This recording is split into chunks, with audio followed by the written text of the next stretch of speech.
Hello, friends. Welcome to yet another episode of Tea Talk with Owen. My name is Owen Fernandez, and I wish you, wherever you are, a good morning, a good afternoon, and a good evening.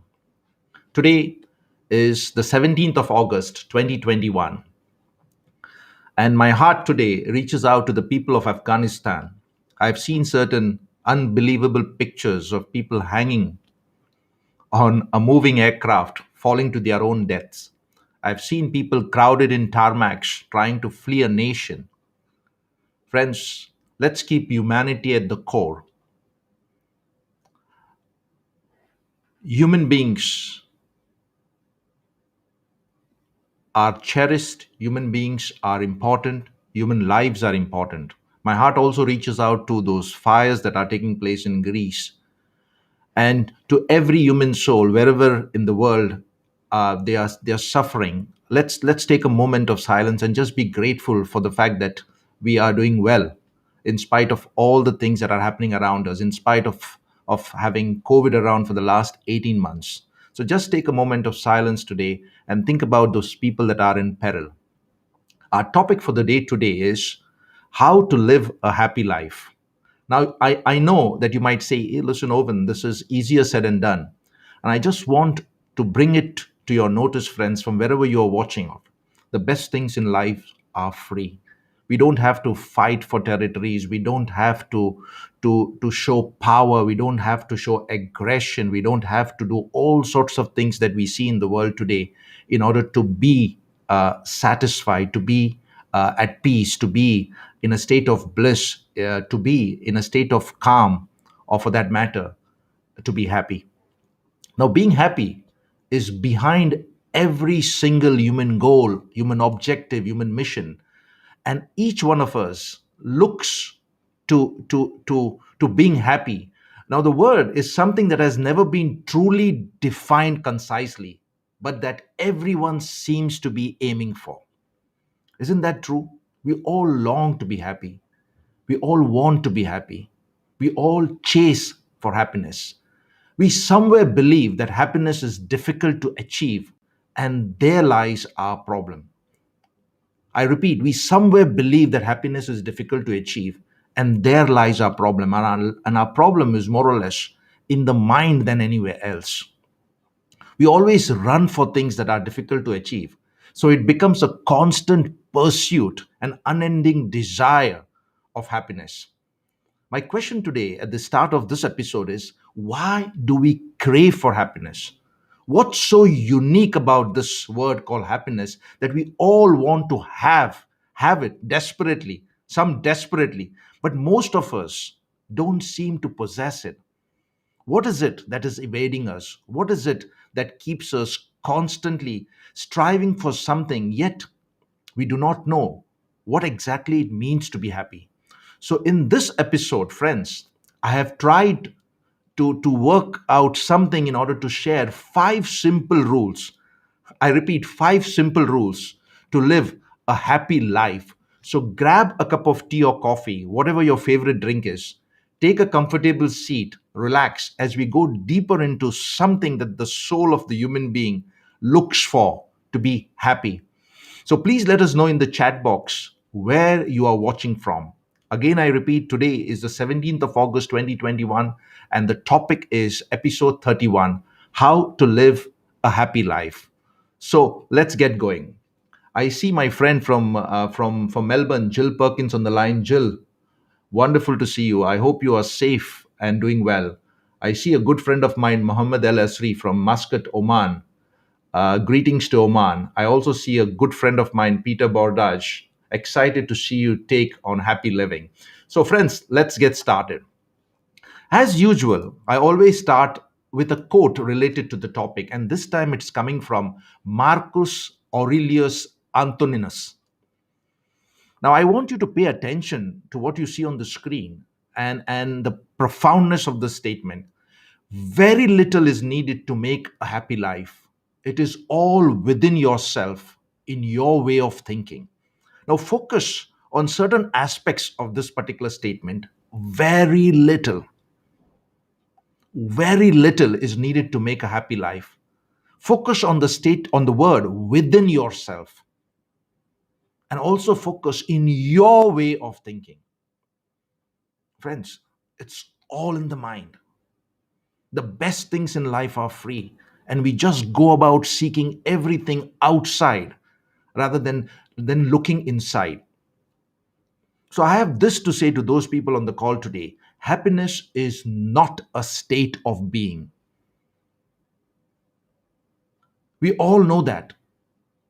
We search for happiness in money, power, position, fame, health, and all things that are materialistic. Not only money fails to guarantee happiness. We all know, we have stories being told and we see stories around us.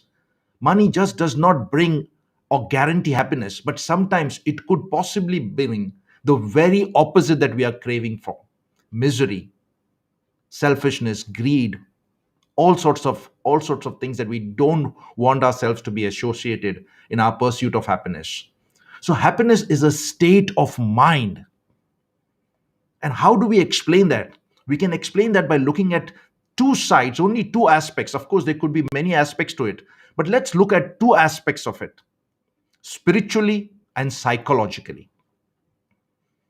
Now, when you look at happiness in the context of spirituality, you have to understand that we want to be happy because that is the inherent nature of our soul.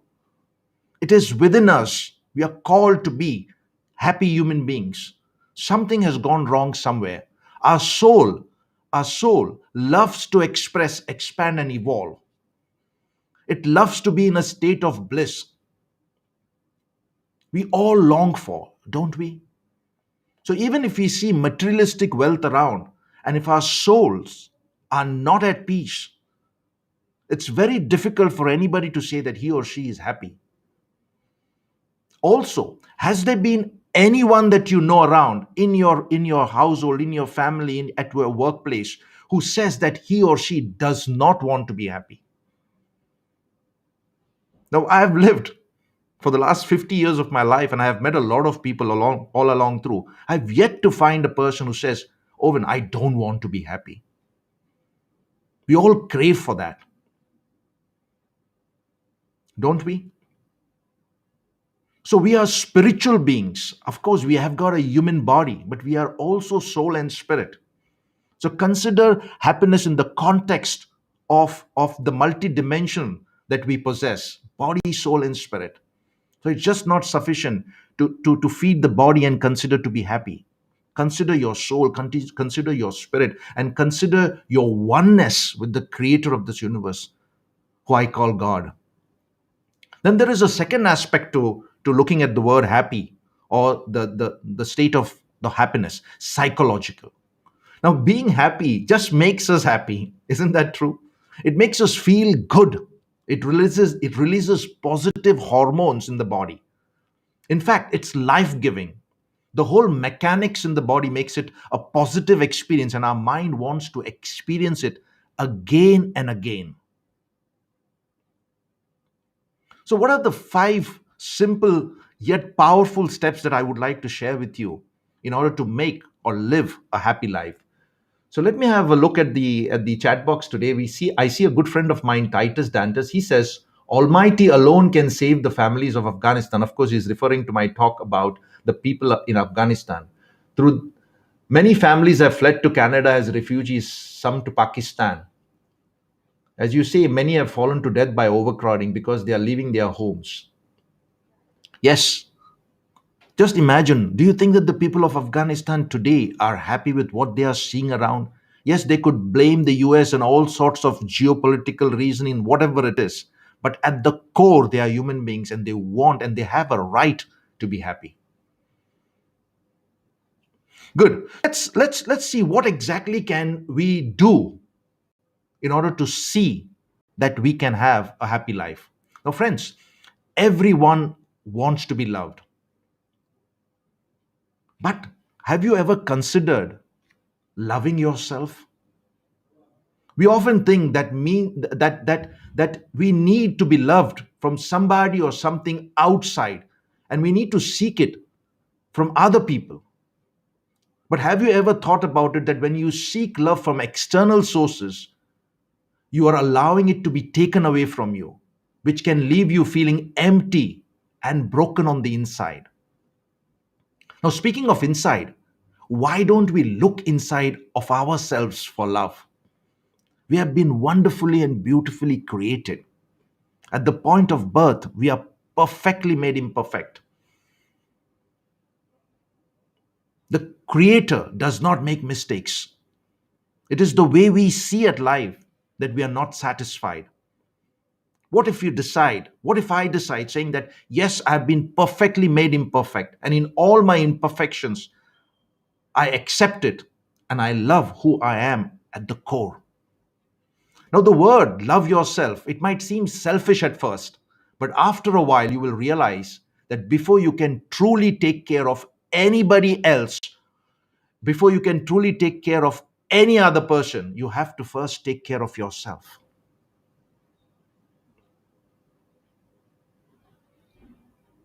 Learning to love and approve of yourself is one of the hardest things to do. I understand. It requires you to take the time out to put yourself first, focusing on your wants and needs over that of those of others. Think about traveling in an aircraft. Think about how exactly the air hostess would talk about in the event of a fall in cabin pressure. The mask will fall off from the top, from the ceiling. First, put it on your face, cover yourself, and then decide to help somebody else. Loving yourself provides you with self confidence, self worth, and in general, you feel more positive. You also become less likely to feel pressured to do things just to be liked by others. We are more interested in the opinions of others, what they think, what they feel about what we do. Caring less about the opinions of others gives you the freedom to walk your own path and be your genuine self, the person that you were created to be, to do, and have. Friends, if you can learn to love yourself, you will feel happier and will learn to take better care of yourself and of others. So, the first step, love yourself. So, let's move on to the second one. The second one is do good. Now, research has shown that people who engage in kind acts become happier over time. Now, this is not what I say, it is coming up from solid research by a professor of psychology, Sonia Lubomirsky, at the University of California, Riverside. She has studied happiness for over 20 years, and she has come to this conclusion that if somebody performs some positive act once a week, they stand to stay more happy in life. A kind act, a listening ear, a helping hand, for all that matters, even a smile.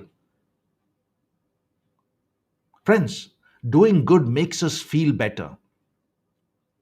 Now, let me ask you this question. Have you ever heard of the word helper's high? I repeat, helper's high. It's a feeling one experiences after performing a good deed. It's very difficult to describe. It is produced when your brain releases endorphins, the feel good chemicals of the brain. When you do something good for someone else, your brain's pleasure centers just light up, releasing endorphin and producing this high, a sense, hey, listen, I've done something good, I feel good. Not to mention, doing good has also been known to generate feelings of satisfaction and gratitude. Also, research has said that doing good makes us happier at work. According to a study from the University of Wisconsin-Madison, altruists in the office, people who give freely about themselves, their time, their talent, their treasures, Altruists in the office are more likely to be committed to their work and less likely to quit their jobs. The same researchers also found out that individuals in their mid 30s who rated helping others in their work as important reported they were happier with their life when surveyed 30 years later. Do good, be good, show goodness, kindness, compassion. Overall, the study came to an important conclusion about office altruism. Those who help others are happier at work than those who don't prioritize helping others. So, just in case, if you are an employee working for an organization, keep this in mind. Make yourself available to the others, support others, encourage others. In addition, scientific research shows that doing good promotes mental health. Think about a time like this. Doing good increases life expectancy. People want to live more. Why? Because they feel there is a desire to live long and healthy. Research also shows that doing good decreases stress, decreases the chance of suffering from hypertension or blood pressure, one of the biggest killers after cancer and heart diseases.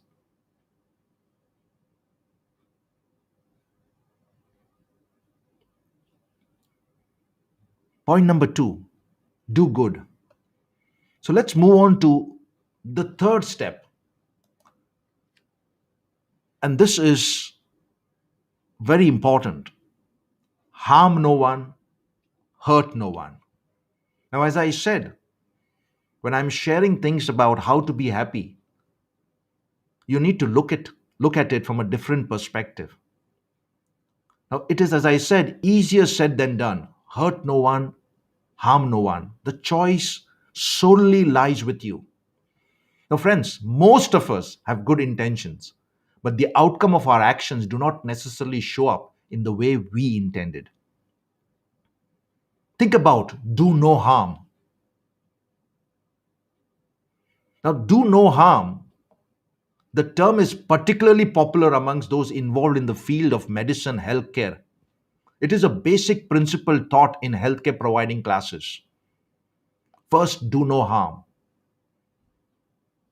The takeaway point of this particular first do no harm is that in certain cases, it may be better to do nothing rather than intervening and potentially causing more harm than good.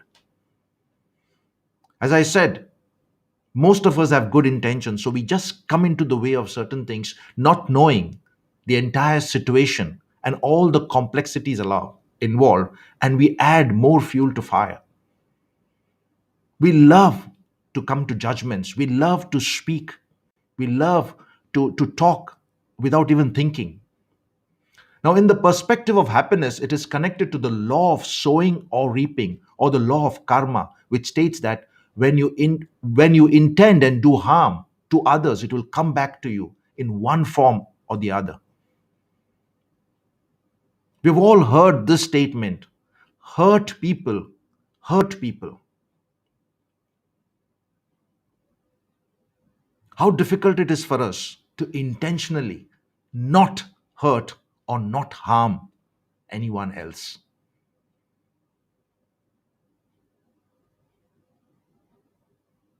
Hurt no one, harm no one. We come to point number four: be positive. Look on the brighter side. Irrespective of whatever is going on, you will still find something worth and good. It all depends on how you see things. I request you today, want to be happy? Look on the brightest side of things. Look on the brighter side of life. Don't let the negative consume you. Don't focus on the negative, because wherever you focus, there your energy flows. And whatever you focus on expands. Take charge of your mind, take charge of your thoughts, and choose. It's a choice. Choose to stay positive. Don't ever give up hope. Remember this, that difficult times, or for that matter, crisis of any kind, do not and will not last forever. Develop your resilience, and we are all capable of it, and stay in the game. You will for sure, I repeat, you will for sure see a rainbow. We all know the statement, every dark cloud has a silver lining. Have hope, be positive, be optimistic. To be happier, healthier, and wealthier, choose a positive mental attitude. As I said, it's all about the mind.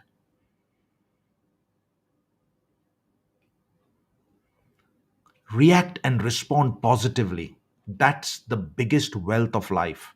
And I'm not talking here about just money. The word wealth means a lot many things than just money. So if you have got anything to share at this point of time, please go to the chat box and just express yourself. And then we come to the final step, which is always forgive. Now, if you look at all the 4 points that went before, do good, do no harm, hurt no one, stay positive. You can't do it in your physical sense when you see misery around. You need to touch onto the spiritual aspect of your existence. To err is human, to forgive divine. As I said, the Creator has made us perfectly imperfect, so we are bound to fail. But we can also know that in our shortcomings and in the shortcomings of people that are associated with us, we need to forgive. Now, remember this, forgiveness is for our own growth and happiness.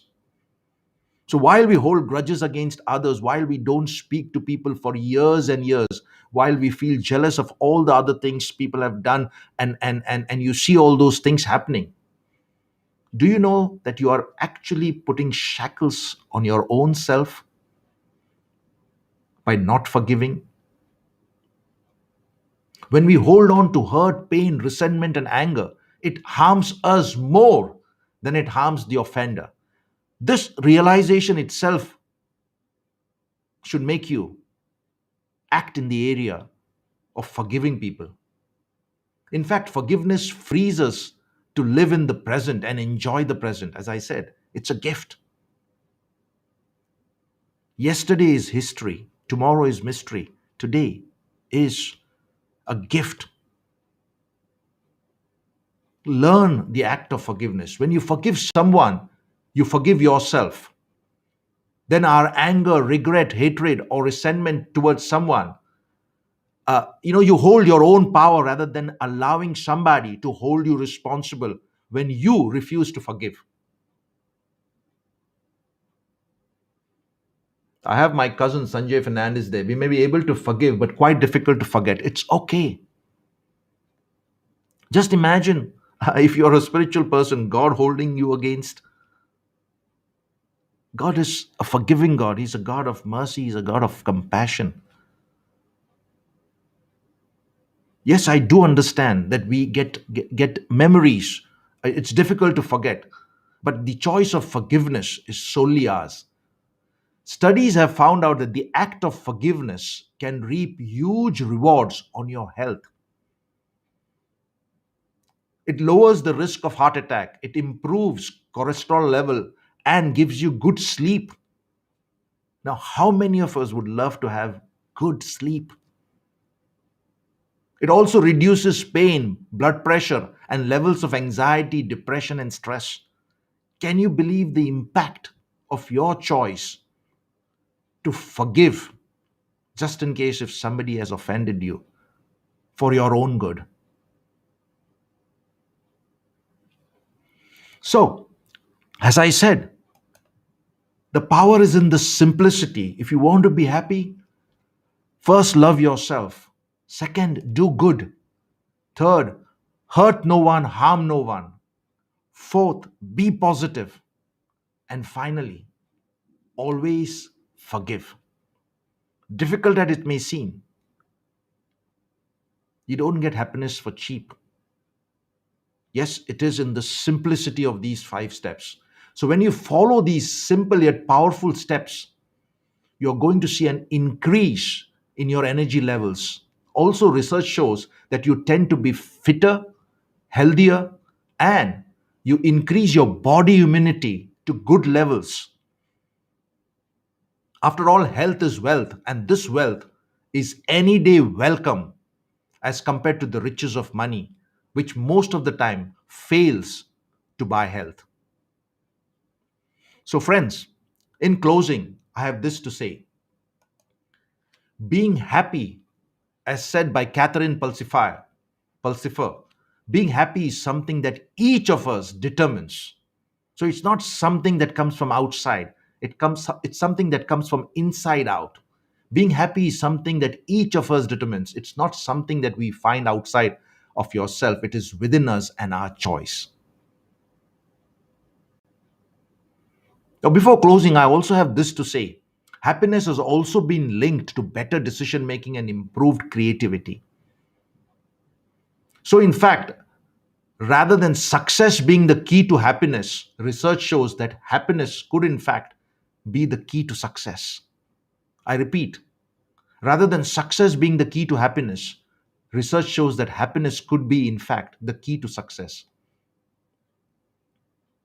Happiness doesn't just help us function better, happiness also brings substantial benefits for the society as a whole. So think about it. Love yourself, do good, don't hurt, don't harm anybody, be ready to forgive, and keep a positive mindset. Thanks for watching. You will find the references of whatever has been shared at the end of this talk. Feel free to use them further for your personal growth. Now, just in case if you like this episode, please comment and share. Also, you could go to my YouTube channel and subscribe to it. All the previous 30 episodes are up there in my YouTube channel. There you will find this video as well immediately after this live broadcast, and all many other videos where you can choose whatever relates to you at this point of time. And remember, the win is always within you. I'm here to help you be victorious. I believe in you, and together we can. Stay safe. Think about the people and their plight in Afghanistan.